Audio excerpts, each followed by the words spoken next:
5G, 3 words. It's going to be huge, it's going to be fast, but it's going to be complex, okay? From the perspective of it being huge, that means there's going to be much more speed for 5G, obviously.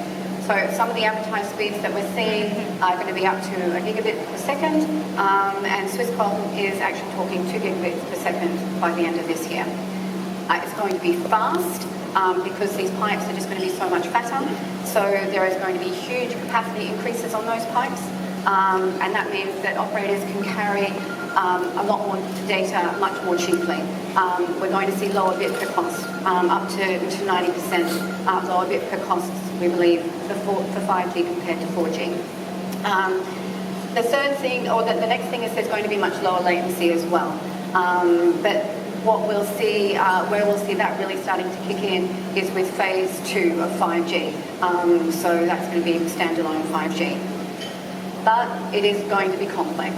So the networks are going to be different from anything we've seen before. Everything's going to be cloud-based, everything will be virtualized. There are standards that need to be worked through in order to get to that. Full-blown 5G is going to require a new core network.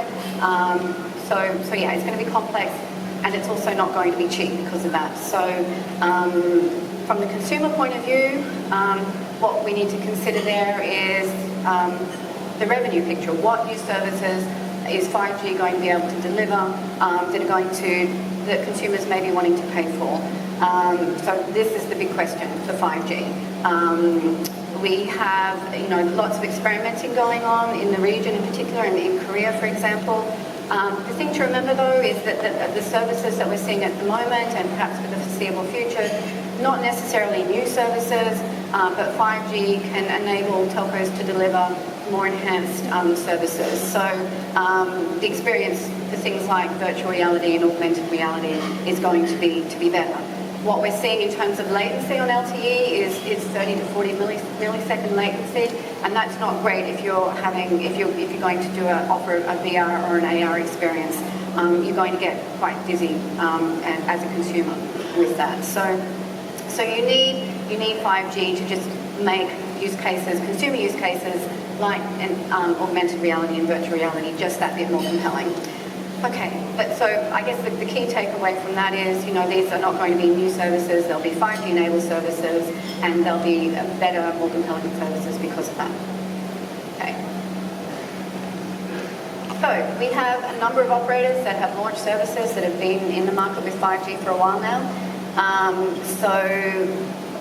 The first 5G services that were sort of fully 5G services, that is, they had smartphones, the network was switched on, there were price plans. They sort of came about in about April 2019. We see that those services coming from Verizon, from the Korean telcos, from Telstra in Australia, and from some operators in Europe as well. So what we're talking about in terms of it being a fully 5G service is that you can basically, as a consumer, walk into a shop, get a phone, get a price plan, get connected to a 5G network. So that's basically what we're defining as a fully functional 5G service. In terms of the licensing picture and the spectrum, licensing of the spectrum for 5G, we have a tracker here, which is our 5G service provider tracker. So we're tracking completed auctions as well as auctions that are planned over the next couple of years. So as you can see here, there are over 140 of those auctions that have been completed or are planned over the next couple of years. And of these, 63 have been completed, 82 are in planning. Of the ones that have been completed, you can see that most of them are in Europe, and that's the same for ones that are planned. In terms of the ones of auctions that have been, looking at the region that's next most active, in terms of the auctions that have been completed, it's Asia, but in terms of the auctions that are planned, Latin America looks to be the most active over the next couple of years. So as I said, we have our 5G service provider tracker. We're updating that quarterly, so it's in its 14th edition, would you believe, at the moment. So, just a quick look at the devices picture as well. Now this is different again from 4G. We've seen a lot of devices come to market already. And these are not just smartphones, and they're not just hotspots. They're also things like CPE, we've got IoT devices that are 5G capable. So the key takeaway from this is that the ecosystem is moving much, much quicker than with 4G. So with 4G, obviously the networks were ready, but there was a bit of a lag getting the devices.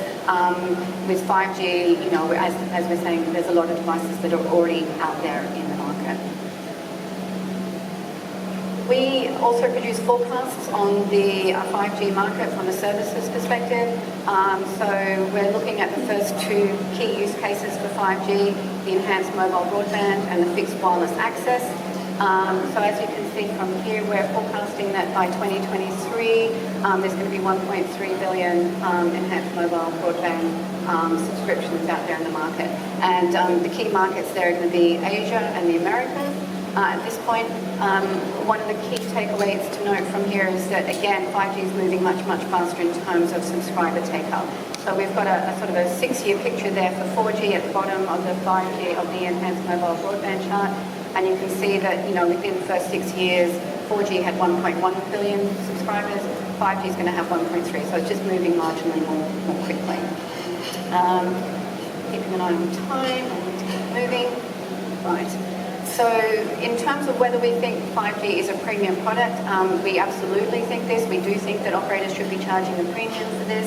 And, you know, but the main challenge for operators is going to be around building that ecosystem and getting partners to help them with, you know, creating, developing the use cases that are going to enable them to charge a premium for 5G services. But if we look at what's happening at the moment in terms of 5G monetization, we're not seeing anything that's, you know, vastly new. A lot of what we're seeing is similar to 4G. We've just got an example here of EE in the UK. Now, and I mean, we're not just picking on EE here. You know, a number of the other operators have moved in this direction, and that's just a function of where the market is at the moment. So it's things like, you know, music packs, it's things like data packs, it's roaming packs, you know, things that are already in the market there at the moment on 4G are also being at the moment tried for 5G. But if we look at South Korea, we can see that the South Korean telcos are doing some innovative things, and I'm sure we'll learn more about that over the next day or so. So this is just looking at SK Telecom. So the telcos in South Korea have all invested in new enhanced mobile broadband platforms. SKT has a number of packs there, as you can see. So it's got its 5GX pillar and 3 packs that are available on that. And you know, this for example, the VR pack, it's massive. It's filling up with content in terms of ultra high definition as well. And SK Telecom is doing this not just for smartphones but also for connected TVs. So, and as you can see, it's huge, 8,000 different types of content there for UHD. And as I said, Korea Telecom and LG are also doing similar things. And hopefully we'll hear a bit more from that in a minute.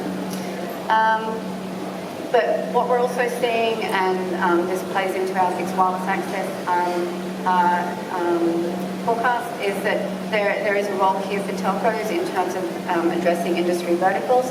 We ran a survey earlier this year of about 190 telcos, asking them various questions about 5G.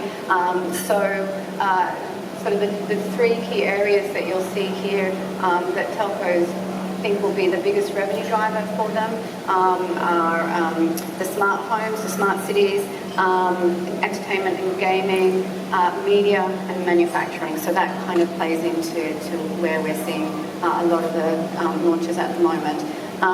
So yes.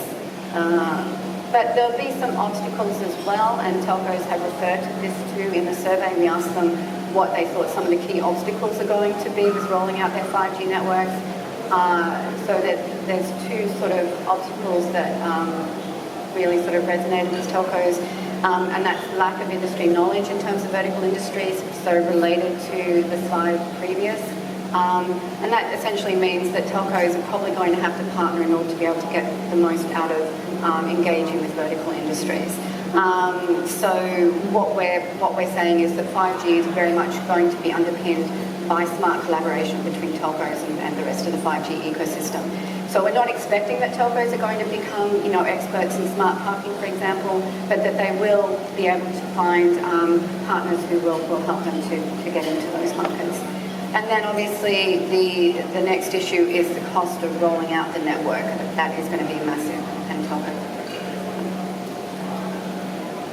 We recently also conducted a digital consumer insights consumer survey, asking a few questions about what consumers in Malaysia, Indonesia, Thailand and the Philippines feel about 5G. So the first question we asked was, have you heard of 5G? So, there is that consumer awareness out there of 5G. Most consumers have heard of it. And then we asked, well, what do you think it means for you? So the key thing that most consumers think it means for them is that they're going to get faster speed. They're also going to get more data via their 5G services. But they don't necessarily think that that's going to be cheaper. So in a sense, that's kind of good news for the telcos. And that's sort of borne out by the next finding from our survey, which asked how much would you be prepared, or how much of a premium would you be prepared to pay for a 5G service? And as you can see here, most of our respondents are willing to pay, a minimum of 10% premium to access that service. So they obviously see that there's value in that service, and they're prepared to pay a little bit more for it. And again, that underpins our belief earlier in the presentation that we think that telcos should charge a premium for 5G services.